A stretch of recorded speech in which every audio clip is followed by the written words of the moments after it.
el día miércoles, ¿ya? Quienes lleguen tarde tienen menos tiempo, ¿ya? Simplemente les paso se terminan los 10 minutos y me pasan los quizzes, ¿ya? Entonces tratan de llegar temprano, ¿ya?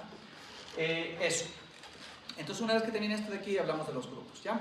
Entonces, habíamos hablado de algunas definiciones en específico, ¿ya? Esto no se le van a aceptar, esto no es para darles garrotes, sino que es para apuntar, ¿ya? Entonces, eso, ¿ya? O sea, igual también lo pueden utilizar, ¿ya? Pero no lo vamos a hacer. Ok, ¿ya? Hay cámaras, exactamente. Ok, entonces, vamos a hablar acerca del tema de control, ¿ya? El control parasitario, el control en general de las enfermedades, ¿ya? Es un término bastante genérico y engloba una serie de medidas posibles a utilizar para detener, ¿no es cierto?, el progreso de una enfermedad, sea parasitaria, bacteriana, viral, etc., etc., ¿no es cierto?, así como también para prevenirlo. Entonces son todas las medidas, tanto de diagnóstico, tratamiento, profilaxis, que ya lo vamos a ver, y erradicación que utilizamos con el objetivo, obviamente, de evitar que se genere, ¿no es cierto?, el progreso o que siga evolucionando, ¿no es cierto?, una enfermedad en un grupo de animales o en un animal. De ahí, dentro de estas tenemos el término profilaxis. Yo creo que todos hemos escuchado este término, ¿no es cierto? Por ejemplo, profilaxis antibiótica, ¿no? Por ejemplo, antes de un procedimiento quirúrgico se administran antibióticos justamente para prevenir, ¿no es cierto?, la invasión de microorganismos que pueden estar en contacto, ¿no es cierto?, con la herida quirúrgica, ¿no es cierto? Pero en este caso, cuando hablamos de enfermedades, es toda la aplicación de medidas posibles tendientes a prevenir la presentación de una enfermedad. Entonces, lógicamente, aquí no solamente incluye una profilaxis antiparasitaria, ¿ya?, sino que incluye también una serie de otras medidas. Por ejemplo, ustedes ya van a ver en este caso como, por ejemplo, las medidas higiénicas, ¿ya? Por ejemplo, tenemos un canil, por ejemplo, donde ha parido, ¿no es cierto?, una perra en la cual no ha sido desparasitada contra toxocara y muy probablemente tampoco los cachorros se les ha realizado desparasitaciones cuando corresponden. Después ya vamos a ver que los cachorros más o menos se deben desparasitar para toxocara entre el día 21 a 25, ¿ya? Con pamato de tirantel u otro tipo de antiparasitarios. Entonces supongamos que no se han cumplido con esas medidas antiparasitarias y como consecuencia nosotros podemos utilizar otras medidas más allá del uso de antiparasitarios. Por ejemplo, medidas de higiénicas, que es desinfección, por ejemplo, desinfección de una superficie, ¿ya? Podemos desinfectar con amonio cuaternario, podemos desinfectar con alcohol, podemos flamear, es decir, con medidas físicas también, podemos, por ejemplo, encender, por ejemplo, el área, ya no es lo habitual, pero también en algunos casos se puede hacer flameados, ¿ya? También tiene relación la profilaxis con todo lo que son sistemas de manejo de animales. Podemos realizar, por ejemplo, en el caso de segregación de animales, pueden existir dentro de una población de animales, ¿no es cierto?, dentro de un rebaño de animales pueden existir grupos etarios que sean mucho más susceptibles a enfermedades y como consecuencia lo que podemos hacer es manejarlos de manera segregada, es decir, por ejemplo, en el caso de Hemoncus contortus, que es un nemátodo, este normalmente afecta principalmente a animales jóvenes. Entonces lo que podríamos hacer es segregar a los animales jóvenes y tener medidas de manejo específicas para esos animales para evitar la infección de estos, ¿ya? Entonces esa también es una medida profiláctica, ¿ya? Segregar simplemente, separar animales de un grupo etario con respecto a otro y manejarlos de una manera diferenciada, ¿ya?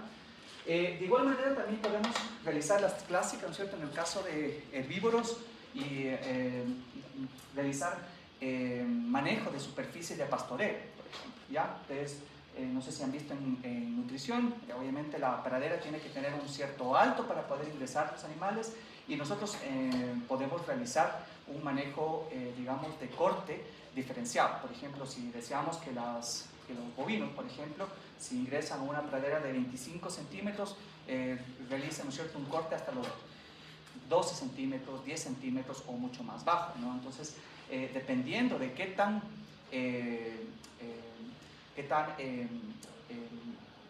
palabra es intensa es el pastoreo, lógicamente tiene más posibilidad, lógicamente, de ingerir parásitos. Hay que recordar que las formas parasitarias, muchos de los casos se encuentran en las partes bajas de la planta, ¿ya? Entonces, si realizamos un pastoreo muy intenso, ¿no es cierto?, o que no hemos manejado adecuadamente el pastoreo, podemos propiciar la posibilidad de infección de los animales. Por eso son importantes, no solamente por el manejo de la pradera, sino que también por las probabilidades de que existan infecciones de enfermedades parasitarias, ¿ya? O, por ejemplo, construcciones adecuadas, ¿ya? Que también puede ser otra medida profiláctica, por ejemplo, que no tengamos una adecuada construcción, ¿no es cierto? En este caso, ¿ya? Que pueda propiciar, ¿no es cierto?, la presentación de estas enfermedades, ¿ya?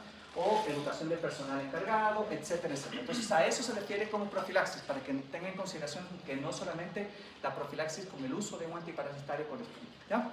Entonces, por eso en realidad cuando utilizamos los antiparasitarios, nosotros los consideramos como metafilaxis o quimioprofilaxis, ¿ya? En la cual administramos un fármaco, un químico, ¿no es cierto?, justamente para prevenir o controlar una enfermedad, ¿ya? Entonces se refiere a la administración estratégica que es muy importante, no cuando se le ocurre al propietario, no cuando se le ocurre al capataz, no cuando se le ocurre a alguien que no tiene la información técnica que ustedes iban a tener. El que tiene que dar esa información de cuándo se debe de realizar una desparasitación son ustedes, porque lógicamente toman en consideración un montón de elementos que son importantísimos para cortar el ciclo biológico y también para prevenir la aparición de resistencia a los antiparasitarios. Entonces, esa es la responsabilidad enorme que tienen ustedes, ¿ya?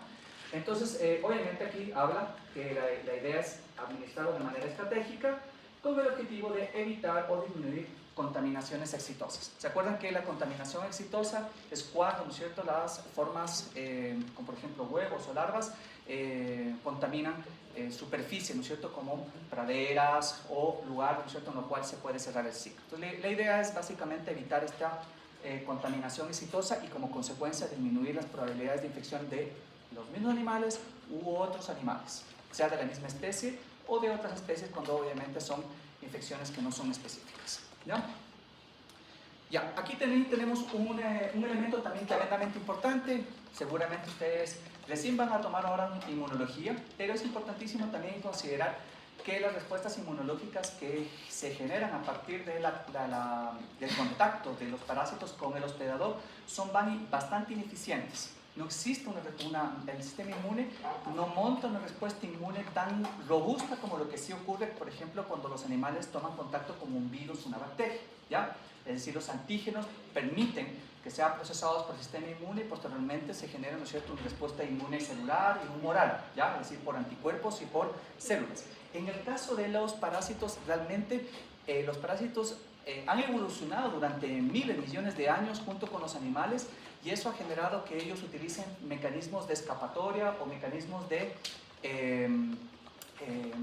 o evitan básicamente ser reconocidos por el sistema inmune. En muchos casos a veces se enquistan, en algunos casos evitan, ¿no es cierto?, que sean reconocidos por el sistema inmune y sean eliminados de manera eficiente, ¿ya? Y eso acarrea el hecho de que les permita obviamente vivir en el hospedador. Entonces, en este caso, en el caso de los parásitos en particular, la capacidad del individuo de resistir o rechazar una infección con parásitos, ¿no es cierto?, en algunos animales presentan resistencia innata ligada genéticamente. Ya vamos a ver que existen parásitos que han generado, ¿no es cierto?, de manera innata o existe resistencia innata, ¿no es cierto?, al sistema inmunológico.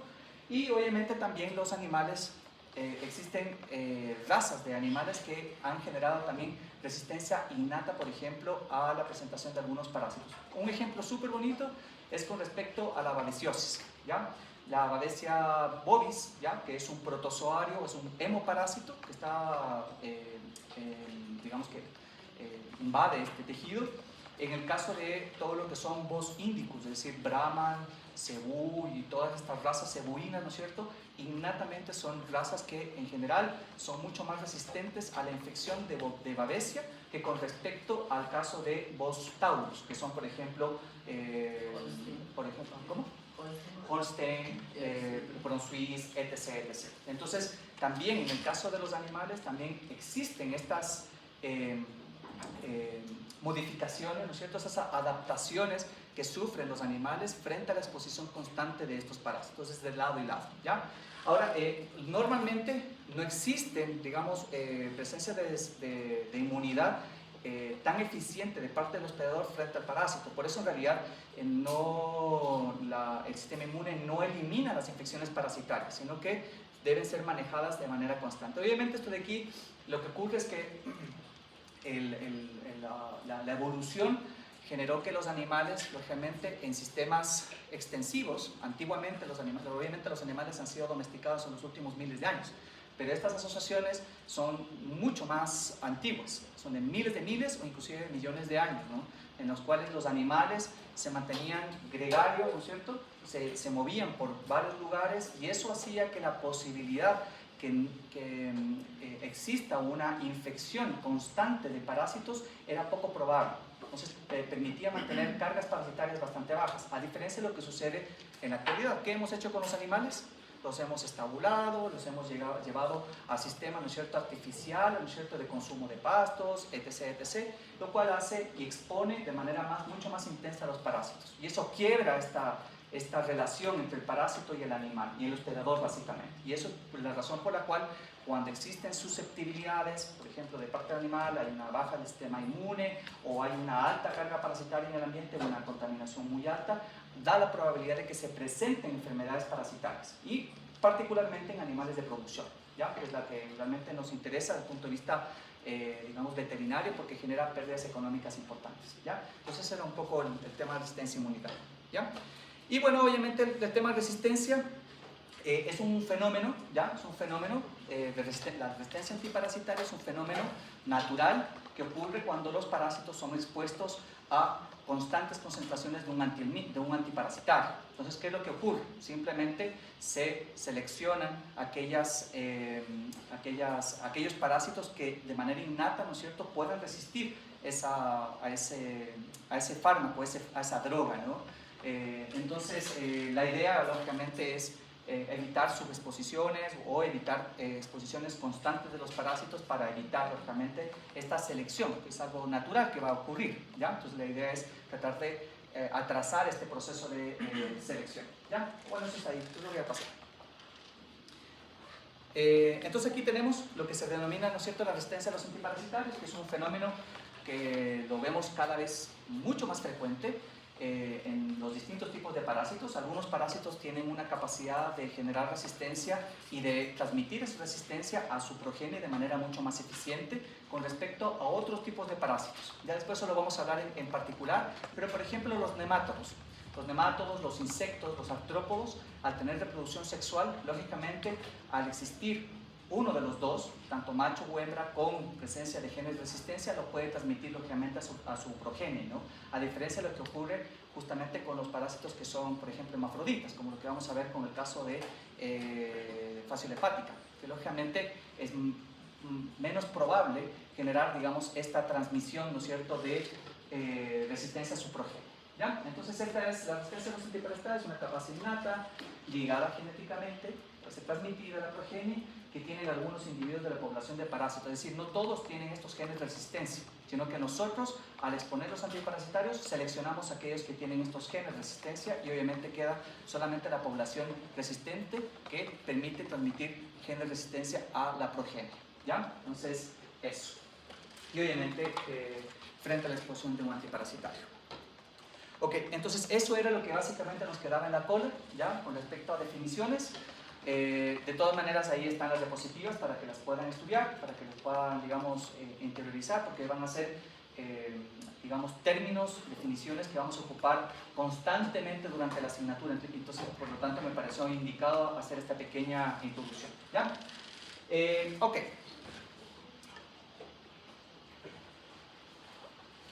Entonces, antes de pasar al capítulo que nos corresponde el día de hoy, para ir avanzando y que no se nos vaya pasando una semana más, ¿ya? Necesito en lo posible que solamente me vayan indicando si, por ejemplo, los grupos que se encuentran acá están completos, ¿ya? Que no ha existido ningún tipo de cambio, para que de esa manera yo les haga un clic y simplemente ya pueda indicar. Entonces el grupo Sincicio, que ya saben, ¿no es cierto? Están 4, ¿no es cierto? Antonio Poveda, Ariana Coronel, Isabel León y Simone Zarzosa, ¿no es cierto? ¿Están ok? ¿Sí? No ha habido cambio, ¿no es cierto? Ya, ok. El siguiente, grupo Apoptosis, ¿quieren morir ahí? ¿Quieren autoeliminarse, ¿no es cierto? Ya, Flavio Pindizaca, Emilio Estrella, Alison Ríos y María Emilia Valareso. ¿También? ¿Sí? No ha cambiado, ¿no es cierto? Perfecto. Ya, siguiente grupo, los gusanitos. Les podemos decir los emis, así es como emis. Eso significa gusano, así, ajá, los emis. Así por eso viene el término, el minto, por ejemplo, emis, es de gusano. Entonces, este de aquí es helmintología, es el estudio de los gusanos, tanto planos como redondos, ya los vamos a ver. Ya. Es un dato medio... Bueno. Ya, bueno, los gusanitos, los semis, ¿ya? Entonces, Joan Quiliquinga, Martín Moreno, Camila Andrade y Micaela Ushpa. ¿Sí lo dije bien, cierto? Sí, ahí está. ¿Ushpa? Ya. Ah, no vi la... perdón. Ok, ¿están ok? ¿Están los cuatro? No ha habido cambio, ¿cierto? Gusanitos, perfecto. Los inmortales, así, tipo 300. Ya. Joan Obando, Fernando Castro, Sebastián Valdivieso y Eric Bedoya. ¿Sí? ¿Están bien? ¿Nos han cambiado? Ya. Perfecto.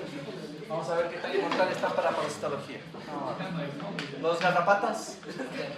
Ya, Valentina Costa, Isabel Orellana, Jocelyn Vidal y Matilde Pascual. ¿Sí? ¿Pascut? Ya, ok, ¿están bien? ¿No han cambiado? Perfecto. Los garrapatas están ahí. Okay. No nos vaya a caer ahí un órgano fosforado encima. Las Shellys, Sofía Villacreces, Bernarda Buccelli, Juliana Cisneros y Elena Núñez. ¿Todo ok? ¿No ha cambiado? ¿Todo ok? Perfecto.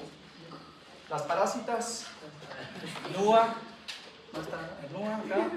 Sofía Rondal, ya, por ahí, Lisette, que está por acá, y Samantha Novas. Perfecto, ya. Okay. Grupo Hola. Hola. Están tres. Paula, Felipe, asumo, y Jorge Miño. Están solamente los tres, ¿no es cierto? Sí. Ya. Aquí, no, tres nomás. Ya. Y de ahí también tengo otro grupo que dice grupo, no les he puesto nombre porque no se han puesto ustedes, que está López Gabriela y Fabiana Valdión, ¿cierto? Están solamente dos. Ya, solamente dos. ¿Quiénes no tienen grupos? Alzan la mano. 1, 2. Ya. Entonces, antes de que termine la clase, voy a terminar 5 minutos de la clase. Entonces, estos grupos, el grupo hola, el de interrogación y los dos que faltan acá, se quedan acá adelante para ver cómo nos organizamos. ¿Vale? Chévere. ¿Listo? ¿Qué más tenía acá? Nada más. Ok. Ya. Entonces, vamos a hablar acerca de este gran tema que es la helmintología, ¿ya? Que como ya les dije hace un rato, viene de hemis, de esa palabra griega que significa gusano. Entonces básicamente lo que vamos a estudiar ahorita son los gusanos, ¿ya? Gusanos que obviamente parasitan a los animales, ¿ya? Existen diferentes gusanos, diferentes tipos de gusanos. Existen algunos gusanos planos, que se llaman platelmintes, ¿ya? Platis significa plano, y mintes, ¿cierto? Hemis significa gusano. Entonces son gusanos planos. Y nematelmintes, en cambio, son los gusanos redondos. ¿Conocen algún gusano plano ustedes o no? ¿Algún tipo de? ¿Cuáles son los gusanos planos? ¿Cuál conocen ustedes? Exactamente. Y de ahí, obviamente, existen varias clases, ¿no es cierto? ¿Ya? Esa es la clasificación. Existen clases. Uno son los tremátodos, que el más importante desde el punto de vista veterinario es el género Phaseola, ¿ya? Y de ahí en Ecuador existen dos especies. La Phaseola hepática, que principalmente se encuentra en la sierra ecuatoriana, y también existe otro tipo de Phaseola que se llama Phaseola gigántica, que en cambio se encuentra en las zonas tropicales, subtropicales, ¿ya? Que es muy, muy patógena, ¿ya? Y de igual manera, como decía George, ¿no es cierto? En este caso también se encuentran los céstodos. ¿Cómo se conocen comúnmente los céstodos? ¿Cómo los conocen ustedes? ¿Han escuchado los céstodos, no? Creo que les dicen tenias. Claro, las tenias, o comúnmente las dicen solitarias, ¿no? ¿Ya? Porque normalmente siempre se encuentran solas. En algunos casos pueden existir, como Echinococcus granulosus, pueden existir 10.000 tenias, microtenias, dentro del intestino de los perros, por ejemplo. En cambio, otras como Diphyllobothrum latum, Diphyllobothrum pacificum, en cambio ellas son las clásicas, ¿no es cierto?, solitarias. Por ejemplo, es un gusano plano de cerca de 8 metros, ¿ya? Bastante grande. Y que ya vamos a ver la forma de transmisión. Entonces ya cuando estemos hablando de las vías de transmisión, ¿no es cierto?, principalmente para humanos, ustedes van a dejar de comer varias cosas, o probablemente ya no les va a gustar comer, por ejemplo, sushi, por ejemplo, ¿ya? Lastimosamente. Ajá. Excepto, como decía mi profe, después de eso mejor una tapita de antiparasitario y me quedo tranquilo, ¿ya? Ok. Entonces, ¿ah? Claro, ¿ah? Entonces aquí tenemos, bueno, aquí está obviamente aquí debe estar el reino animal, y aquí tenemos varios filum, ¿ya?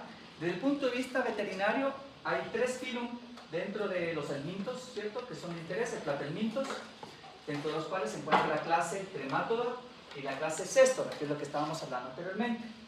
El filum nematelmintos o los gusanos redondos, dentro de los cuales se encuentra la clase nemátoda, que en realidad existen un montón de gusanos redondos de interés en veterinario. Ya vamos a ver, algunos muy pequeños, otros más largos, otros con ciclos bastante sencillos, otros con ciclos bastante complejos.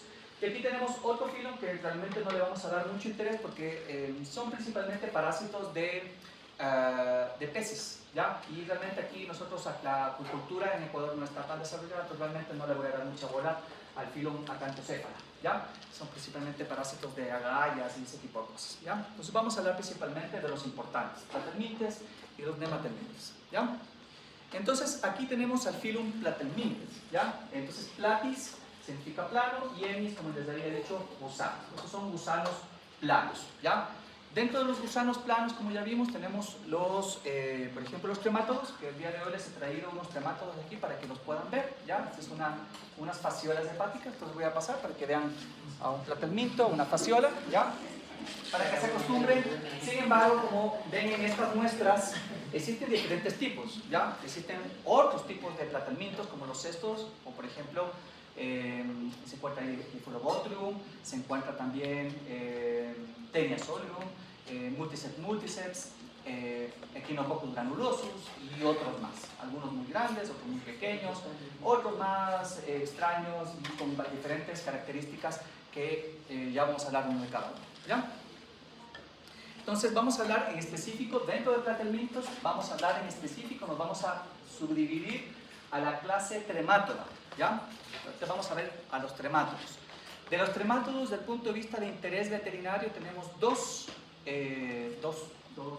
tremátodos. El que les acabo de pasar ahora, ¿no es cierto?, que es fasciola, y de ahí también tenemos otro que es parafistón, ¿ya? Que después ya hablaremos de esto. Entonces, la clase tremátoda viene en general que comparten todos estos parásitos con unas características que son propias, que les permiten adosarse a los tejidos, ¿ya? Todos ellos, algunos se adosan, por ejemplo, en los conductos biliares, otros, en cambio, como parafistón, se adosan en el rumen, en las papilas ruminales, etcétera, etcétera. Y para eso disponen de unas ventosas, por eso el nombre, ¿ya?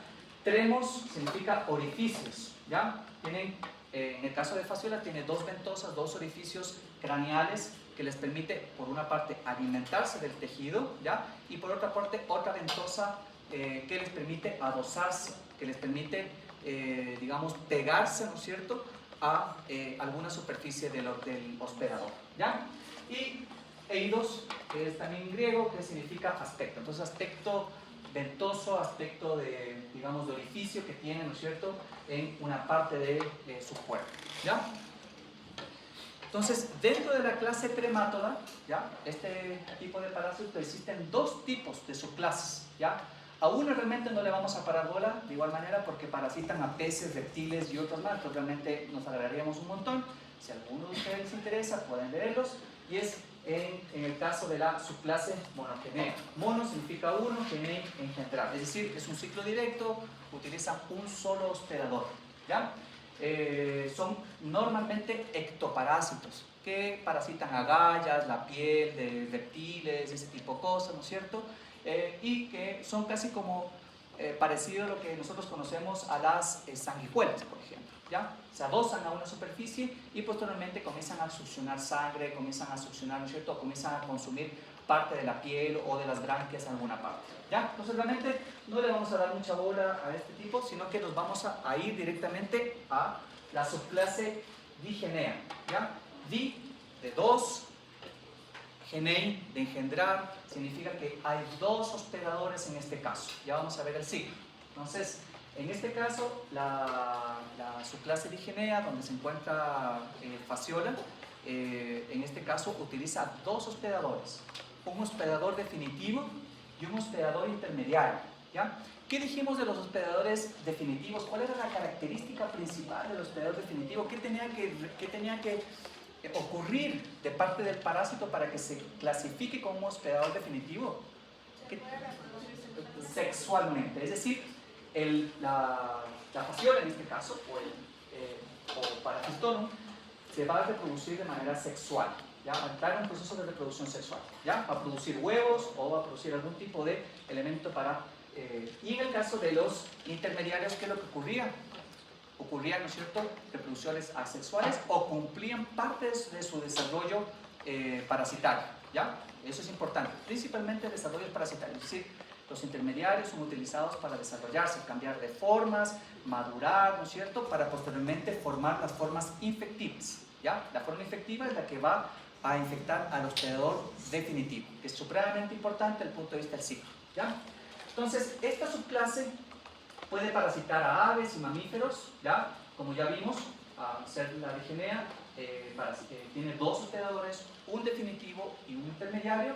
Son endoparásitos, es decir, parasitan órganos internos, parasitan al interior, ¿no es cierto?, de los hospedadores. Tanto el intermediario como el definitivo son infecciones internas, o sea, son infecciones. Y aquí tenemos los principales géneros, ¿ya? Y obviamente se encuentra Fasciola, con las dos especies importantes en el Ecuador, como les dije, para la sierra hepática y para el caso de los trópicos o subtrópicos, significa gigántica, ¿ya? La especie gigántica. También tenemos Parafistonum, ¿ya? El Schistosoma y siempre noto la pronunciación es Bisaxiela, ¿ya? Pero que obviamente en este caso son parásitos de humanos. No sé si ustedes lo habrán visto con la zona, seguramente. Ajá. Pero para nosotros en realidad no son de importancia. En tal caso, en el texto que les pasé ahora, en la página 45, ahí está un pequeño texto de una hoja, si quieren leerlo, ahí se encuentra, acerca de Bisaxiela, ¿no es cierto?, y Schistosoma, ¿ya? Si les interesa. Pero realmente los que vamos a trabajar son Fasciola y Parafistonum, ¿ya? Y lo otro también interesante es que el hospedador definitivo, como les había indicado, son principalmente mamíferos. Es un hospedador inespecífico. ¿Qué significa que sea inespecífico? Que el parásito, ¿no es cierto?, puede parasitar a varios tipos de mamíferos. Por ejemplo, en el caso de Fasciola, puede parasitar ovejas, cabras, cerdos, caballos, bovinos, humanos, etc., etc. Es decir, es bastante amplia el espectro de los hospedadores definitivos de Fasciola o de estos parásitos con respecto al intermediario, en los cuales el hospedador intermediario, es bastante específico en cuanto a la especie de caracoles. Hay unas 3 o 4 especies de caracoles que pueden ser utilizados de parte de este parásito para cumplir su desarrollo, ¿ya? Y la otra cosa también tremendamente importante de la clase Tremátoda es que ellos son acuáticos, les encanta el agua, y eso es muy importante desde el punto de vista del ciclo y cómo cortar el ciclo, ¿ya? Para evitar contaminaciones exitosas, ¿ya? Entonces, normalmente esta subclase de Digenea, los tremátodos, utilizan márgenes de esteros, zonas húmedas y o pantanos, o zonas pantanosas, es decir, tiene que haber presencia de agua, humedad, ¿no es cierto?, para que de esa manera el ciclo se pueda cerrar, ¿ya? Y puede existir esta contaminación exitosa. Entonces, por ejemplo, aquí tenemos unas zonas pantanosas en el Ecuador, ¿ya? Pues unas áreas donde fuimos a muestrear hace bastantes años atrás. Esta es la laguna de Cubi. No sé si ustedes cuando se han ido para la costa, para Esmeraldas, a Casablanca o a Same o a la provincia de Esmeraldas, uno pasa después de Viche, pasa por una área, ¿no es cierto?, donde a la izquierda hay unas lagunas. Esta es la famosa laguna de Cubi. Y en esta laguna de Cubi es bien frecuente que los animales puedan infectarse con Fasciola gigante. Eso fue lo que establecimos en estos grupos de caballos hace bastantes años atrás, en el cual había más o menos una prevalencia del 10%, más o menos. El 10% de los animales presentaban la enfermedad, ¿ya? En este caso. Ok, entonces, algunas características de esta clase, ¿ya? Lo primero es que tienen simetría bilateral, es decir, si yo divido el cuerpo, ambas partes son simétricas, ¿ya? Por ejemplo, aquí se encuentra una fasciola, si yo la divido, lógicamente las dos partes son simétricas, ¿ya? Como les había indicado, tienen unas ventosas o tienen unas aperturas, ¿ya? Tienen una apertura oral y una genital, ¿ya? En su extremo anterior, ¿ya? Se encuentran aquí, ¿ya? En este caso. Tienen dos ventosas, tienen un esófago muscular. Ellos normalmente lo que hacen es consumir tejido. Por ejemplo, en el caso de Fasciola hepática, ¿saben qué se comen o no? ¿Qué les gusta comer? ¿No? El hígado, exactamente, el parénquima hepático. Ellos durante las fases de desarrollo que va a ocurrir durante la infección, digamos, inicial, lo que hacen es formar unos túneles, van migrando a través del hígado y se van comiendo el hígado. Ajá. Lógicamente, si es una fasciola, probablemente sea una infección, digamos, asintomática, pero supongamos que lamentablemente ese animal a lo mejor consumió cientos de metacercarias, que posteriormente van a formar las fasciolas inmaduras. Entonces, lógicamente serían 100 o miles de larvas, ¿no es cierto?, que en este caso comienzan a migrar y comienzan a consumir el tejido. Lógicamente, a posteriori, ¿qué es lo que ocurre cuando hay una lesión en cualquier tipo de tejido? Se forma, ¿no es cierto?, una lesión cicatrizal, se fibrosa el órgano, ¿ya? Y por lo tanto, cuando hay infecciones masivas, se va a generar una cirrosis hepática. Es bien clásico eso de ahí, ¿ya? Bien importante, ¿ya? Que después ya vamos a ver las consecuencias. Entonces, por eso tienen un esófago muscular, los consumen, ¡pum!, se comen el hígado en el caso de fasciola. Por ejemplo, Parafistonum, al contrario, se come las papilas ruminales. Eso le gusta comerse las papilas ruminales o el rumen propiamente tal, ¿ya? Y lo importante también aquí es que a partir del esófago, a partir de este esófago, posteriormente se va a bifurcar en un intestino ciego. Es decir, ellos no tienen intestino, solamente tienen un intestino completamente ramificado al exterior del cuerpo. No tienen una apertura anal, no tienen un ciego, sino que posteriormente eliminan sus desechos a través de la piel, ¿ya? Es decir, llega el contenido después del esófago, se bifurca hacia el intestino que se encuentra al exterior del cuerpo. Inclusive si ustedes vieron los parásitos que les pasé, pueden ver que tienen al exterior es mucho más oscuro y con respecto al centro, que es mucho más clarito, ¿ya? En el centro básicamente se encuentran los testículos y los ovarios, ¿ya? Estos son organismos que son hermafroditas, ¿ya? Es decir, se autofecundan, ¿ya? También puede existir reproducción sexual, aunque es mucho más raro, ¿ya? Normalmente lo que ocurre es que existe autofecundación, ¿ya? Es decir, digamos, los testículos que se encuentran acá fecundan básicamente los ovarios y posteriormente ellos van a generar unos huevos que van a ser eliminados a través de la apertura genital, ¿ya? Una vez que están fecundadas, comienzan a eliminar estos huevitos. Ajá. Ok, ¿qué más con respecto a esto? La otra cosa también importante es dónde se ubican los parásitos adultos, en el caso de fasciola. ¿Dónde se van a ubicar? En los conductos biliares. Y en los conductos biliares, al ocupar espacio, normalmente pueden generar una estasis de los conductos biliares, ¿ya? En muchos casos, cuando son gran cantidad, ¿no es cierto?, de fasciolas que están obstruyendo estos conductos biliares, ¿qué podrá ocurrir? Va a ocurrir, ¿no es cierto?, ictericia, ¿ya?, que en este caso es poshepática, ¿ya? No sé si ustedes ya habrán visto eso en patología, pero existen varios tipos de clasificaciones. En este caso sería una ictericia poshepática, ¿ya? Ok, entonces, ya esto lo vimos. Entonces, vamos a hablar en específico de fasciola hepática, ¿ya? Entonces, fasciola viene también de dos términos, ¿ya? Viene de fascia, ¿ya? No sé si ustedes vieron las fascias musculares. ¿Cómo son las fascias musculares? Son delgadas, ¿no es cierto? Son largas, por eso viene el nombre. Fascia significa como hoja, como una pequeña banda, también se le puede dar el término del griego, ¿ya? Entonces, en este caso, fascia significa hoja, banda o una hojita, ¿no es cierto? Y fasciola, la fasciola, ¿ya?, significa el diminutivo, es decir, una bandita pequeña hepática, ¿no es cierto? En este caso, en donde ya no se especifica el lugar donde se van a alojar los adultos de fasciola, ¿ya? En el hígado, y en específico las fasciolas hepáticas adultas se van a ubicar en los conductos biliares. Es ahí donde se van a ubicar. Y van a generar lesiones, inflamación, ¿no es cierto?, colangitis y etc. ¿Ya? Otra cosa también re importante de fasciola hepática es que es un parásito cosmopolita. ¿Qué significa que es cosmopolita? Está en todo lado. Exactamente. Está en todo el mundo, ¿no es cierto? Entonces se encuentra, por ejemplo, en regiones templadas, en regiones cálidas, ¿no es cierto?, como lo que es el Ecuador. También pueden estar en Chile, pueden en Argentina, en Inglaterra, en Hungría, etc., China, etc. Es decir, que se encuentra a nivel global, en diferentes climas, ¿ya?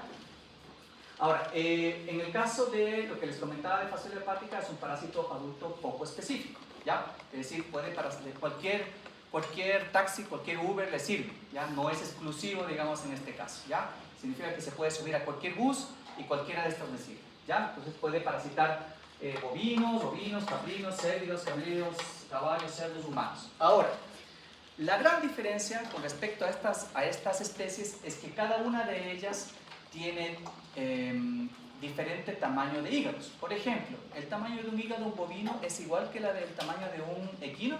¿Sí o no? Sí, más o menos son del mismo tamaño.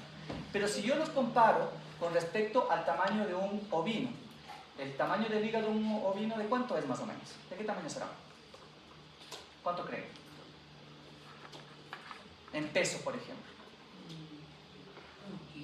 A lo mucho 1 kilo, ¿no es cierto? ¿Y la de un bovino? ¿Ustedes han cargado un kilo? Es bastante pesada, probablemente unos 5 o 6 o hasta un poco más, ¿no es cierto? Por ejemplo, el hígado de un bovino es de este volado. De un ovino es así, es muy chiquitito, probablemente inclusive del tamaño de nuestro hígado, más o menos, ¿ya? Entonces, lógicamente, si el hígado de un bovino es afectado por 100 fasciolas hepáticas, no es lo mismo que 100 fasciolas hepáticas invadan, ¿no es cierto?, el hígado de un ovino. Es decir, las lesiones más importantes se van a ver en los ovinos, por ejemplo. También los camellos sudamericanos son muy sensibles a fasciola hepática por el tamaño de su hígado. Entonces, es una diferencia importante tener en consideración desde el punto de vista de la patogenia que tiene este parásito. Ahora, en el caso de los caballos, con respecto a los bovinos, tienen una cápsula. ¿Se acuerdan de la cápsula que recubre el hígado, no? ¿Cómo se llamaba esa cápsula? ¿Cómo se llamaba esa cápsula? ¿Se acuerda alguien, no, por ahí? ¿Se acuerdan de un señor Gleason? La cápsula de Gleason, ¿no es cierto? Una cápsula que recubre el hígado, ¿no es cierto? Y en este caso, la cápsula del caballo es por lejos mucho más gruesa con respecto a la del bovino, ¿ya? Eso hace que, a posterior, cuando ya hablemos acerca del ciclo, vamos a ver que las fasciolas, digamos, tienen menos probabilidades de invadir o de penetrar, mejor dicho, de la palabra, de penetrar esa cápsula, porque es mucho más gruesa con respecto a la del bovino, que es mucho más delgada, mucho más fina. Entonces eso hace que el bovino en general sea mucho más susceptible a las infecciones de fasciola con respecto al caballo, ¿ya? El caballo en general es una especie bastante resistente a las infecciones por fasciola, ¿ya? ¿Claros con eso, no? Algunas diferencias con respecto a los hospederos definitivos, que como vemos son no específicos, ¿ya? Y en cambio, el hospedero definitivo, perdón, el intermediario, ¿no es cierto?, de fasciola corresponde a caracoles, ¿ya? Caracoles que viven ¿en qué ambiente? Ambientes húmedos, pantanosos, a las orillas de esteros de ríos, etcétera, etcétera. Si no hay esa condición de humedad, de presencia de agua, lógicamente no hay desarrollo por una parte, de los caracoles y por otra parte tampoco de condiciones para que se desarrolle también fasciola. Entonces, las condiciones de humedad son muy importantes, donde nosotros sí podemos generar algún tipo de cambio para cortar el ciclo biológico, ¿ya? Y bueno, este caracol se encuentra, por ejemplo, Limnea beatrix, Limnea purpurata, Columnella, y existe también esta que es Galba cubensis. Principalmente estas Limnea se encuentra en las zonas de la sierra y Galba cubensis principalmente en las zonas de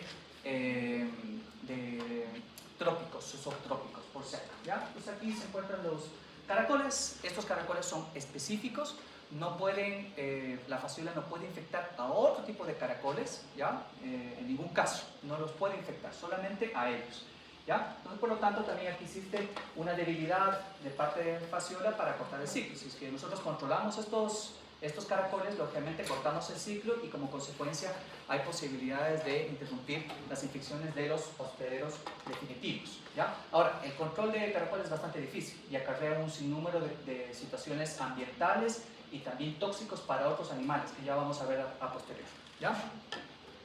Ok, ahora, ¿cuál es el impacto de fasciola hepática? Tiene un impacto tremendo, es una enfermedad que genera múltiples pérdidas económicas, ¿ya? Y aquí está más o menos de un paper que saqué tiempo atrás, ¿ya? Lo primero es que es una zoonosis, es lo primerito. Lo que nos interesa a nosotros también es que, como veterinarios, nos interesa también, digamos, preservar la salud pública, ¿no es cierto?, mediante el manejo de la salud de los animales. Como consecuencia es una zoonosis. Como vieron, los hospederos definitivos son bastante inespecíficos, es decir, el humano también se puede infectar por fasciola. O sea, ustedes, si es que no toman, o sea, espero que ninguno de ustedes, ¿ya? Pero cualquier persona que no tome las condiciones higiénicas de algunos elementos donde puede existir la presencia de las formas infectivas, se puede enfermar de fasciolosis, ¿ya? Entonces, más o menos se establece que entre 2,4 y 7 millones de personas a nivel mundial, ¿no es cierto?, sufren de esta enfermedad, ya que se han infectado con fasciola, ¿ya? Obviamente hay bastantes personas en riesgo, principalmente en América Latina, y créanme que lamentablemente nosotros como Ecuador estamos dentro de esos 180 millones de personas que tenemos riesgo de infectarnos con fasciola, ¿ya? También se encuentra Perú, Colombia, ¿no es cierto?, Brasil, pero principalmente está Perú y Ecuador, ¿ya?, que tienen riesgo de padecer esta enfermedad. Y más o menos esta enfermedad acarrea pérdidas económicas bastante considerables, más o menos entre 2.000 y 3.000 millones de dólares al año por pérdidas de fasciola de cualquier tipo. ¿Por qué van a ser las pérdidas? ¿Qué se les ocurre? En términos de cómo acarrea este parásito pérdidas, cómo genera pérdidas, ¿qué se les ocurre?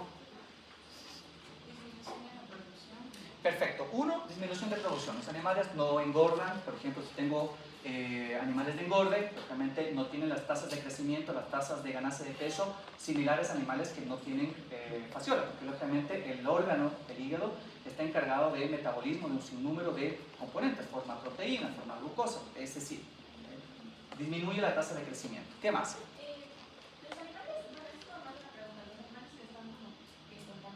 No contaminados. Acuérdate que los animales no se contaminan, se infectan. Ya. Sí se pueden consumir, excepto el hígado, que obviamente macroscópicamente, organolépticamente no es apto para consumo. Pero después del resto no existe migración de fasciolas en otros órganos. Y no hay formas infectivas en musculatura o en otros órganos que se consumen. Entonces sí se puede consumir, excepto el hígado. Entonces ahí tenemos otra pérdida, por ejemplo. Los hígados ya no se pueden utilizar para consumo, ¿no es cierto?, humano. Tienen que ser desechados o utilizados para otra cadena alimenticia, por ejemplo, para animales u otro tipo de cosas. También tenemos pérdidas desde el punto de vista de leche, por ejemplo. Animales que están infectados, al igual de disminución de la ganancia de peso, también disminuye la producción de leche, ¿ya? Muerte de animales, perdemos directamente al animal. Y en el caso de los humanos también significa pérdidas asociadas, por ejemplo, si una persona está enferma, no va a trabajar, tiene que ir al doctor, tiene que pagar, ¿no es cierto?, al médico para que le haga el diagnóstico, para que lo trate, etc. Entonces, esos 2.000 y 3.000 millones están asociados a esas pérdidas asociadas tanto en humanos como en animales. ¿Ya? Perfecto. Ok, entonces, vamos a hablar un poco de morfología, ¿ya? Porque es tremendamente importante reconocerlas morfológicamente a los parásitos, para que de esa manera, ¿no es cierto?, cuando nosotros estemos en el rastro o el canal, ustedes puedan hacer las incisiones del órgano y reconocer el parásito y identificarlo directamente, ¿ya? Se puede identificar macroscópicamente, como les acabo de presentar, ¿no es cierto?, el parásito, ustedes lo vieron, ¿ya? Entonces, lo primero es que nosotros cuando lo vamos a identificar a los parásitos adultos en los conductos biliares, es lo primero. Entonces, hacemos una incisión en el órgano, en los conductos biliares, y al abrirlo, inmediatamente se van a encontrar en ese lugar, ¿ya? Excepto que se encuentren las formas inmaduras, que podríamos encontrarlos en el parénquima hepático. Pero lo normal, lo más común, es que los encontremos en los conductos biliares, ¿ya? Ahora, como ya vimos, estos son platalmintes, es decir, el cuerpo es aplanado, es la característica, ¿ya? Y más o menos miden entre 2 a 4 centímetros, ¿ya? De largo por 0,3 a 1,3 centímetros de ancho, ¿ya? Es más o menos. Ya lo definimos, tienen dos ventosas y tienen una cutícula exterior cubierta por espinas. No las pueden ver ahí, pero en el microscopio se puede ver la cutícula, que son como espinas, ¿ya? Como un dragón, tal cual, ¿ya? Al magnificarlos podemos ver que tienen como unas escamas que hacen que también les permita también adosarse a los conductos biliares, y cuando van migrando van generando lesiones de los conductos biliares, es decir, generan una colangitis, una inflamación de los conductos biliares, ¿ya? Lo otro también interesante, como ya lo vimos, tiene un tracto gastrointestinal ciego, que es azuláceo, pero ustedes pueden ver que la periferia es azuláceo y en el centro es blanquecino. En el centro, como dijimos, se encuentran los órganos reproductivos, testículos y ovarios, y al exterior, ¿no es cierto?, se encuentran, en este caso, como podemos ver, el intestino ciego, ¿ya? ¿Y por qué es de color azuláceo? Porque consumen sangre, consumen tejidos y lógicamente da esa apariencia azulácea, ¿ya? Lo otro también interesante, como les había dicho, son hermafroditas, ¿ya? Es decir, no necesitan de pareja, entonces son, digamos, lo hacen cuando quieren, ¿no es cierto? Cuando les da la gana, entonces eso. No sé qué tan bueno será, pero bueno, se dan. Ok, entonces aquí tenemos, como les decía, este extremo anterior, aquí se encuentran las ventosas, oral, genital, el intestino ciego, que es azuláceo por el consumo de sangre, tejidos, y el centro donde se encuentran los órganos genitales, ¿ya? Aquí se encuentran los ovarios y aquí se encuentran los testículos, ¿ya? Como podemos ver aquí, ¿ya? Eso igual lo van a ver en el laboratorio. Sí. No, la cutícula se requiere un microscopio, por eso la tengo acá, ¿ya? Acá se encuentra. Esta es una microscopía electrónica en la cual podemos ver obviamente la superficie. Aquí se encuentra la cutícula. Es lo que me interesaba mostrarles, que esas escamas tienen una serie de espinas. Entonces es bien importante porque al moverse dentro de los conductos biliares normalmente generan lesiones. Microscópicas, pero generan lesiones. Van dañando el epitelio de los conductos biliares, ¿ya? ¿Ok? Y bueno, ahí se encuentra bonita esa microscopía. Ok. ¿Qué más? Bueno, entonces, son hermafroditas, se encuentran en los conductos biliares y a posterior los adultos, ¿qué es lo que va a ocurrir con ellos? Se van a producir de manera, van a entrar en proceso de reproducción y van a producir, en este caso, huevos, ¿ya? Los huevos van a ser eliminados dentro del conducto biliar y después del conducto biliar, ¿dónde van a llegar? ¿A dónde van a llegar de los conductos biliares? ¿Dónde se va a almacenar la bilis? ¿No? En la vesícula biliar, ¿ya?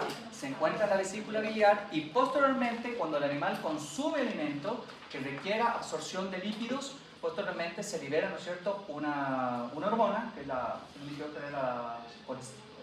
colecistoquinina y la somatostatina, y la que posteriormente, ¿no es cierto?, genera la contracción de la vesícula biliar en la gran mayoría de las especies, excepto ¿cuáles especies? El caballo, y creo que también la rata y uno por ahí dando vueltas. Bueno, la cosa es que libera la bilis al intestino delgado. Posteriormente el intestino delgado, ¿no es cierto?, la bilis cumple su función con sus ácidos biliares, absorben, ¿no es cierto?, los lípidos y los huevos permanecen en el intestino, recorren el intestino delgado del hospedador, caen en el intestino grueso, ciego, llegan al recto y son eliminados junto con el material fecal, ¿ya? Ahora, lo importante de esos huevos es son bien característicos. Lo primero que son unos huevos enormes, son los huevos más grandes que van a tener o que van a observar en las clases de parasitología, ¿ya? Miden entre 120 a 140 micrómetros, ¿ya? ¿Un milímetro cuántos micrómetros tiene?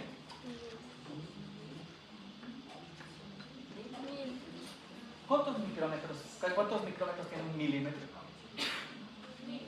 1000, ¿ya? ¿Se fijan? O sea, es casi 1/10 de milímetro. Son pequeños, pero comparados a otros son bastante grandes. Por ejemplo, el de otros parásitos normalmente miden entre, por ejemplo, el de los protozoos miden 2, 4, 10 micrómetros. Los de nemátodos, por ejemplo, 20, 25, 30 micrómetros. Es decir, son bastante grandes al compararlo con otro tipo de huevos u quistes de otro tipo de parásitos, ¿ya? Entonces son los huevos más grandes que van a ver, ¿ya? ¿Okay? La otra cosa interesante es que tienen una característica que son amarillentos. ¿Por qué serán amarillentos? Porque la gran mayoría de los huevos que ustedes van a encontrar van a ser transparentes, muchos de ellos. A veces. Pero estos son amarillentos. ¿Por qué amarillentos? Por la bilis, exactamente. Y esa es una diferencia que tienen, por ejemplo, a los huevos de Parafistonum. Parafistonum son igualitos, mismo tamaño, pero en este caso, al no tomar contacto con la bilis y los parásitos, como están en el rumen, tienen una apariencia blanquecina o transparente en este caso. Los de Parafistonum, a diferencia de los de Fasciola, ¿ya? Hay otra diferencia, hay otra cosa interesante, es que tienen un opérculo. ¿Saben lo que es un opérculo, no? ¿Qué es un opérculo? Es casi como un taponcito. Como un tapón, exactamente, ¿no es cierto? Entonces, por ejemplo, este es el huevo de Fasciola, ¿ya? Y en uno de estos extremos tiene esta estructura, ¿ya? Exacto, este es opérculo, ¿ya? Eso se llama como opérculo, ¿ya? Ok, entonces tiene un opérculo, en este caso, que es esa estructura, obviamente un huevo bastante grande, Y lo otro también interesante es que en el interior del huevo no hay ningún tipo de estructura definida. Ya vamos a ver que otro tipo de huevos de parásitos, en algunos casos tienen larvas, en otros puntos tienen capas, en otros casos tienen células, ¿no es cierto? Pero este de aquí es una estructura completamente amorfa. No hay ninguna estructura diferenciada al interior del huevo, ¿ya? ¿Qué más? Y tienen también otra característica re importante desde el punto de vista diagnóstico, es que tienen alto peso específico, es decir, que son pesados, ¿ya? Son pesados, lo cual significa que sedimentan fácil, ¿ya? Por lo tanto, las técnicas coproscópicas que ocupamos para su diagnóstico normalmente son aquellas relacionadas a la sedimentación, ¿ya? Después ya lo van a ver en las prácticas. Se utilizan principalmente técnicas coproscópicas de sedimentación. Algunos casos se pueden combinar con otras de flotación, pero la más clásica son de sedimentación, ¿vale? ¿Ok? Porque pesa mucho, entonces yo utilizo esa característica para hacerlas caer abruptamente, ¿no es cierto?, en el fondo, ¿no es cierto?, del frasco que esté ocupando, y posteriormente eliminar el sobrenadante para posteriormente volver a suspenderlas y utilizar esa función. Y la otra característica que también tienen estos huevos es que sobreviven por largos periodos de tiempo, ¿no es cierto?, en el ambiente, ¿ya? Sin embargo, son bastante susceptibles a las altas temperaturas y a la desecación, ¿ya? Por eso requieren de humedad, y en general pueden sobrevivir bastante bien en la serranía ecuatoriana porque hay humedad, y en muchos casos, por ejemplo, no a esta época, pero sí en las temporadas de invierno que tenemos, sobreviven bastante bien en el ambiente con bajas temperaturas. Ok, aquí les presento unos huevillos de fasciola, aquí se encuentran, y aquí pueden ver el opérculo amarillento, sin ningún tipo de estructura organizada en el interior del huevo, ¿ya? Ya, ok. ¿Qué es lo que ocurre básicamente con los huevos? ¿Qué dijimos? Para que ocurra una contaminación exitosa, ¿qué debería ocurrir? Un ambiente. Necesita un ambiente caliente. Húmedo, ¿sí? Es decir, son acuáticos, ¿ya? Si el material fecal con los huevos cae en un pantano, cerca de una sequía, cerca de una poza de agua, ¿no es cierto?, donde exista suficiente humedad, lo que va a ocurrir es que ese huevo va a madurar, se va a desarrollar. ¿Y en qué estructura se va a desarrollar? En una estructura acuática, ¿ya?, que se llama miracidio. Estos miracidios obviamente se desarrollan dentro del huevo, y una vez que se han terminado de desarrollar el interior, rompen el huevo, igual que un pollito, ¿no? ¡Pum! Rompen el huevito, sale miracidio, y el miracidio es una estructura acuática que tiene una serie de cilios alrededor que le permiten nadar, o sea, se mueve así. Y la otra característica que tiene este miracidio es que tiene una capacidad de detectar a los caracoles, ¿ya? Tiene una capacidad, tiene quimiotaxis para los caracoles, es decir, lo identifica y se va directamente a ellos, es decir, casi como uno de estos missiles balísticos teledirigidos, ¿no es cierto?, a una estructura, hacen lo mismo, ¿ya? Es decir, saben dónde se encuentra el caracol y llega al caracol, ¿ya? Entonces, lo otro también importante es que estos miracidios tienen una sobrevida bastante corta, solamente viven un periodo de tiempo bastante corto en el medio, y por lo tanto tienen ese tiempo para llegar y infectar al caracol, ¿ya? O sea, el huevo dura bastante, pero esa ya... Ese ya no, exactamente. Una vez que ha eclosionado el miracidio, lamentablemente este tiene 24 horas inmediatamente para encontrar el caracol. Ajá. ¿Y qué es lo que va a ocurrir? Este miracidio toma contacto con el caracol y tiene una forma de infección por penetración, ¿ya? Es decir, toma contacto con la piel del caracol, ¿ya?, con el piecito del caracol, y por ahí se mete. Penetra e invade el hepatopáncreas, ¿ya? Se mete dentro del, ¿cómo se llama?, del caracol, y en el hepatopáncreas va a existir un proceso de desarrollo de este miracidio, es decir, se va a desarrollar a otras formas larvarias, ¿ya? Y ya los vamos a ver a continuación, ¿ya? Que son, bueno, aquí se encuentra, bueno, lo voy a pasar, ¿ya? Que se encuentra primero, este miracidio penetra en el caracol, se ubica en el hepatopáncreas, y ahí inmediatamente va a formar primero una primera estructura que se llama el esporoquiste, ¿ya? A partir del esporoquiste, ¿ya?, existen una serie de fisiones binarias en las cuales posteriormente se van a formar las redias, y de estas redes posteriormente se van a existir una fisión, y van a formar las famosas cercarias. Entonces, en el interior del caracol se van a formar estos tres estados larvarios: las ¿cómo se llama? Esporoquistes, las redias y las cercarias, ¿ya? ¿Ok? Que se encuentran acá, pero una al interior de la otra, ¿ya? Bueno, eso lo voy a pasar, solo lo leen después, ¿ya?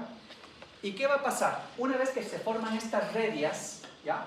Entonces, en el interior del hepatopáncreas se forman esporoquistes, cercarias y redias, redias y cercarias, y las redias son como, no sé si ustedes alguna vez han visto los pilliwillis, así cuando uno era bien chiquitito iba por los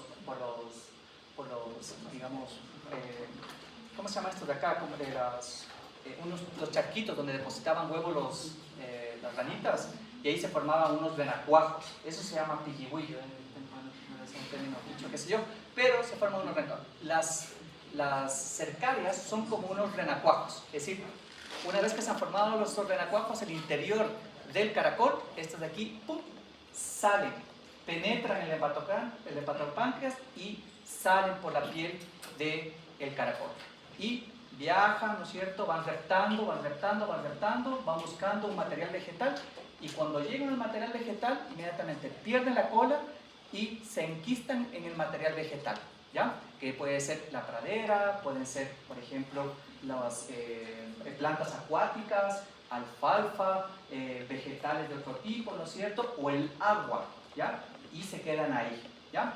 Y esa es la forma infectante, es decir, la metacercaria, la que se ha enquistado en este caso, que es esta de acá, ¿ya? Que es esta, que ha perdido la cola y se ha enquistado en el material vegetal, ¿ya? Entonces, lo interesante de esta aquí es que las metacercarias son la forma infectante, son resistentes a las condiciones medioambientales, y aquí se encuentran más o menos algunos valores en cuanto a cuánto pueden sobrevivir en el medio ambiente. Es bastante, ¿ya? En agua corriente pueden sobrevivir 122 días, en agua estancada 95 días, ¿no es cierto? Si las condiciones del ambiente son adecuadas, sobreviven tranquilamente meses en el pasto enquistadas, a la espera de ser consumidas por parte del hospedador definitivo, ¿ya? Ok, entonces aquí se encuentra, por ejemplo, este es un berro, una hoja de un vegetal, y esta cosita chiquitita que le ven aquí es una metacercaria, ¿ya? Esta cosa pequeñita que se encuentra ahí, ¿ya? Entonces aquí, como pueden ver, aquí llegó, ¿no es cierto?, la cercaria, posteriormente formó esta capa protectora, y posteriormente lo que ocurre es que pierde la cola y se queda enquistada en el material vegetal, a la espera de ser consumida de manera involuntaria de parte del hospedador definitivo, ¿ya? ¿Qué es lo que va a ocurrir?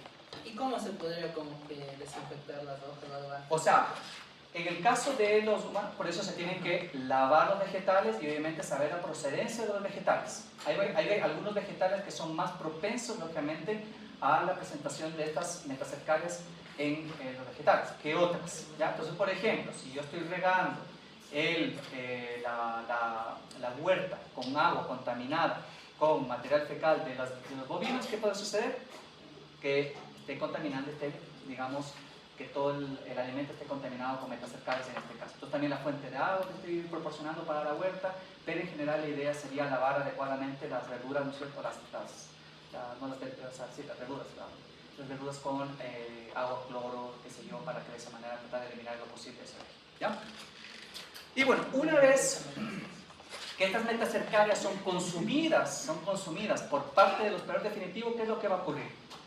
Viajan por la boca, van por el esófago, caen al rumen, ¿no es cierto? Y posteriormente en el rumen se deshace esta película protectora e inmediatamente las metacercarias tienen capacidad de penetrar el rumen y caer dentro de la cavidad abdominal. Entonces, abren, perforan, se abren paso por ahí y posteriormente caen en la cavidad abdominal. De la cavidad abdominal, ¿qué es lo que hace la metacercaria? Va, viaja y él también sabe dónde tiene que ir. Llega a la cápsula de Gleason, penetra la cápsula de Gleason e inmediatamente comienza a horadar, a formar canales, a formar túneles dentro del hígado, desarrollándose en las formas inmaduras. Y esas son las que más daño hacen, ¿ya? Más daño van a generar. Es decir, las formas inmaduras de fasciola hepática en el hospedador definitivo son las que más daño van a ocasionar al animal, porque van a destruir el parénquima, el parénquima que es funcional, ¿ya? Y posteriormente, a medida que va pasando el tiempo, ya más o menos entre 8 a 10 semanas, terminan de madurar y caen a los conductos biliares para entrar en proceso de reproducción, ¿ya? Es decir, nuevamente formar huevos para generar nuevamente una contaminación exitosa. Es lo que va a suceder, ¿ya? Ok. Bueno, aquí están unas fasciolas, ¿ya? Aquí se encuentra una, aquí se encuentra otra, ya las van a ver en el canal, ¿ya? Son bastante simpáticas porque ustedes abren el hígado y se van a comenzar a mover por ahí adentro de los conductos, ¿no es cierto? Pero así son, ¿ya? Y créanme que la enfermedad es muy común en los bovinos de la sierra, ¿ya? Son muy comunes y por lo tanto ya vamos a ver las razones por las cuales esto. Entonces aquí se encuentra nuevamente el ciclo, ¿ya? Yo generalmente siempre cuando comienzo el ciclo comienzo siempre con el hospedador definitivo, ¿ya? Y las formas maduras. ¿Dónde se encuentran la fasciola, las formas maduras en el hospedador definitivo? En los conductos biliares. Eliminación de huevos al medio ambiente. Estos huevos maduran, forman los miracidios que podemos ver aquí. Miracidios buscan el caracol, invaden el caracol y forman los esporoquistes, las redias y las cercarias. Formadas las cercarias, ¿qué es lo que hacen estos? Salen del caracol y viajan, reptan hasta el material vegetal. Ahí se enquistan. ¿Qué es lo que va a ocurrir? Los animales comen inadvertidamente, no saben que el alimento está contaminado. Posteriormente, las metacercarias rompen, ¿no es cierto?, o penetran el intestino o el rumen, caen en la cavidad peritoneal y posteriormente invaden el hígado, formando las formas inmaduras y posteriormente las maduras. ¿Claros con el ciclo? ¿Sí? Ya. En el caso de los humanos, ¿cómo se podrán infectar? Por la lechuga. Exactamente. Una forma bastante común en la cual se infectan los humanos es el consumo de berros. ¿Alguien ha consumido berros alguna vez? ¿Alguien que ha estado con anemias les han mandado a comer berros? Son riquísimos, ¿verdad? Con tomate y con aceite de oliva y con un poco de limón son deliciosos. Ajá, o con aceite balsámico son súper ricos, tienen un sabor ferroso, muy bueno. Y por eso normalmente se les recomienda a las personas que tienen anemia consumir berros. Sin embargo, si el agua se encuentra contaminada en esas áreas donde crecen estas plantas acuáticas, puede existir la posibilidad de que estos berros están contaminados con metacercarias y que uno durante ese consumo se infecte de fasciola, ¿ya? Ahora, la otra posibilidad es que el agua de riego como decía anteriormente, de huertas, sea utilizada de lugares donde obviamente esté contaminado con material fecal de animales, ¿no? Y que estén obviamente infectados previamente con fasciola. Por eso el manejo de los animales es muy importantísimo en este caso, ¿ya? Ok, voy a quedar hasta aquí, ¿ya? Porque ya veo que están ahí ya torciendo los ojos. Entonces vamos a hacer una actividad media chévere, ¿ya? Vamos a dibujar. Vamos a ver qué tan buena memoria tiene. Vamos a ver qué tan buena memoria. El que haga el mejor dibujo, punto hagamos mejor dibujos. Ahí se pasan. Las hojas que sobren me pasan de nuevo, ¿ya?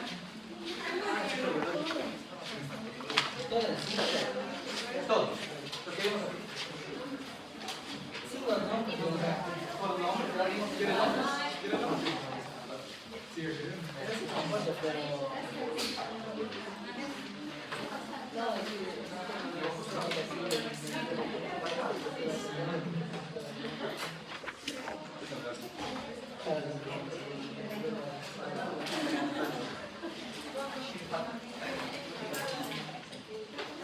ya chicos, la actividad es bien sencilla. Entonces vamos a ver su memoria en cuanto al ciclo. Entonces necesito que representen gráficamente al ciclo de fasciola hepática, ¿ya? Ahorita ya no les voy a decir ni nombres, tienen que ir con nombres, ¿ya? Más o menos la forma que cada uno tiene, ¿ya? Y la idea es que una vez que hayan dibujado el ciclo, a posterior me indiquen en qué lugares ustedes consideran que serían los puntos importantes donde se puede interrumpir la infección de los animales, ¿ya? ¿Dónde se puede interrumpir? ¿Dónde a ustedes se les ocurriría, digamos, hacer algún tipo de intervención para cortar el ciclo biológico y como consecuencia la infección de los definitivos? ¿Ya? Básicamente el ciclo que vimos. Exactamente. ¿Ya? Entonces, ahí. No, Eso no va a pasar. Eso no va a pasar. No se olvidarán colocar el nombre porque ahí está la asistencia del día de hoy, ¿vale?